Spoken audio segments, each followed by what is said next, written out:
भाई शुभमन गिल ने डिबेट ही खत्म कर दी, मट्टी डाल दी, पानी डाल दिया। यानी असल वनडे का चैंपियन प्लेयर कौन है, रियल सेंस में नंबर 1 प्लेयर कौन है, वो शुभमन गिल ने साबित कर दिया कि वो है।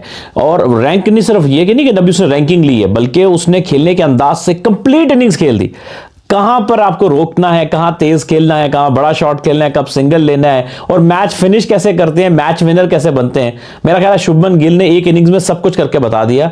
और बाबर आजम को इस वक्त अगर कुछ सीखना चाहिए तो वो शुभमन गिल से सीखना चाहिए कि एक इंपॉर्टेंट मैच में टीम को जितवाते कैसे हैं।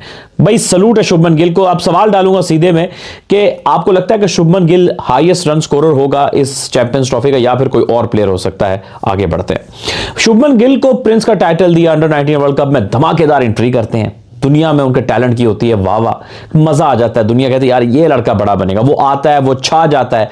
थोड़े से उसको दूसरे फॉर्मेट में प्रॉब्लम होता है, T20 में, टेस्ट क्रिकेट में, लेकिन एक फॉर्मेट जो वो नहीं छोड़ता, जिसके ऊपर वो कमांड बना के रखता है, वो है उसका वनडे क्रिकेट का फॉर्मेट, जिसपे वो बहुत अच्छा खेल रहा है। आइए सबसे पहले बात करते हैं शुभमन गिल की स्ट्रेंथ की। तो 2 से 3 स्ट्रेंथ जो मेरे समझ में आई है।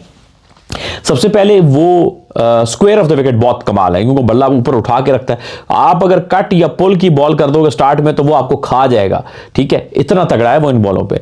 और फिर जब वो सेट हो जाए ना, तो उसके बाद वो स्पिनर आते हैं तो उनकी भी खूब धुलाई करता है, चाहे वो कट मारना हो, चाहे वो कदमों का इस्तेमाल करके, तो बहुत ही शानदार बैटिंग करता है, बड़े शॉट मारता है वो स्पिनर के ऊपर, तो बहुत ही जबरदस्त। लेकिन जो सबसे इंपॉर्टेंट चीज मुझे बांग्लादेश के खिलाफ दिखी ना, वो उसकी मैच्योरिटी थी। टैलेंट उसके पास था ही, यानी कितनी मैच्योरिटी के साथ उसने जो अपनी इनिंग्स को पेश किया, अपनी इनिंग्स को वो लेके चला। और जब बीच में एक फेज आया ना, इंडिया के 150 के पास जो है वो 4 आउट हो गए थे, तो थोड़ा सा कभी कभी ऐसे ट्रिकी मोमेंट्स आते हैं कि अगर 2 और आउट हो जाए तो आप बिल्कुल मैच भी डर खतरे में लगता है।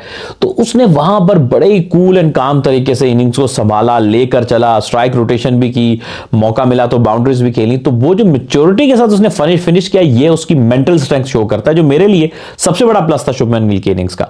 एंड ये इनिंग्स उसको आगे बहुत कॉन्फिडेंस देगी। देखो क्रिकेट है, यू नेवर नो आगे क्या हो जाए, आप पहली गेंद पे भी आउट हो सकते हैं, part and parcel of the game. But आप क्रिकेट कैसे खेल रहे हो और आप गेम को लेके कैसे चल रहे हो और गेम को फिनिश कैसे कर रहे हो, तो ये बहुत बड़ी बात होती है। देखिए ऐसा तो नहीं होता ना मैं कहूं कि जी मुझे इस तरह की बॉलिंग, फास्ट बॉलिंग खेलनी है, मैं इन स्विंग नहीं खेल सकता, मैं स्पिन नहीं खेल सकता, मैं इस तरह की बॉलिंग।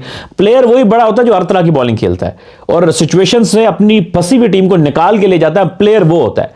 देखो मैं हमेशा कहता हूं कि यार इस एरा में ना, मैं किसी एक प्लेयर की नहीं, ओवरऑल पूरी दुनिया की क्रिकेट की बात कर रहा हूं। इस एरा में बैटिंग में रन्स करना कोई बड़ा मसला नहीं रह गया, क्योंकि क्रिकेट इजी हो गई है वाइड बॉल में।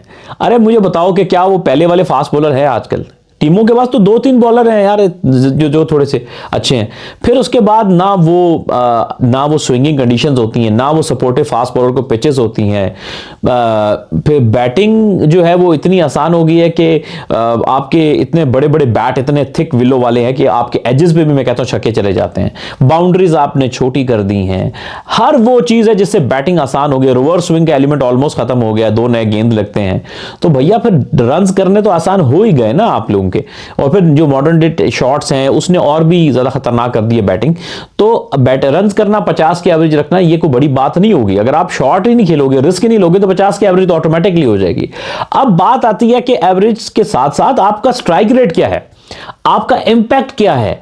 आप जब खेलते हो तो आप जीत में कितना बड़ा हिस्सा डालते हो। ये पुरानी कहानी हो गई, ये 80s 2000 तक की क्रिकेट गई, 2000 मैक्सिमम 10 तक की, भाई 70 के स्ट्राइक रेट वाले भी। अब तो 80 की स्ट्राइक रेट को कोई नहीं पूछता। वनडे क्रिकेट में बात स्टार्ट जो होती है ना किसी अच्छे ओपनर की, वो 90 के आसपास से होती है कि हाँ ये एक ठीक ओपनर है, समझ में आता है। तो ये अब क्रिकेट चेंज हो गई है थोड़ी सी। अगर हम कल की इनिंग्स शुभमन गिल की, मैं थोड़ा स्कोर कार्ड भी निकाल के दिखाऊं आपको, तो 231 पे शुभमन गिल ने जो है, जाहिर है उसको मैन ऑफ द मैच में मिला।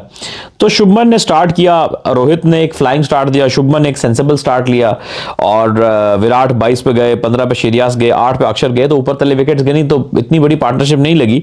लेकिन फिर यह कि 41 राहुल ने किया, नीचे से अच्छा साथ दिया शुभमन का। तो शुभमन ने 101 बनाए नॉट आउट, 129 गेंदों पे 9 चौके 2 छक्के। अब कहने को ये 80 के करीब का स्ट्राइक रेट है, लेकिन अगर आप पिच के कॉन्टेक्स्ट को देखेंगे ना, पिच का कॉन्टेक्स्ट देखना बहुत जरूरी है। अगर ये कराची का पिच होता तो हम कहते हैं बहुत हल्का स्ट्राइक रेट है।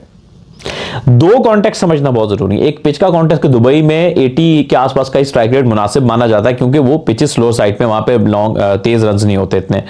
और उसके बाद ये है कि कॉन्टेक्स्ट टोटल छोटा था, और तीसरा कॉन्टेक्स्ट ये कि वो लेके चल रहे थे। देखो ना, एक रोल निभाओ, अच्छे से निभाओ। उसने रोल अपने ऊपर कर लिया, हालांकि आपको पता है वो बहुत तेज भी खेल सकता है और खेलता भी है, लेकिन उसने अपने ऊपर रोल ले लिया कि मैं पूरा लेके चलूंगा इनिंग्स को और आखिर में खत्म करके आऊंगा, तो वो खत्म करके आ गया। सो एक्सीलेंट इनिंग्स, बहुत अच्छी इनिंग्स, एंड आई विश के हमारे यहां भी हमारे प्लेयर्स जो है वो ऐसे ही मैच को खत्म करके आए।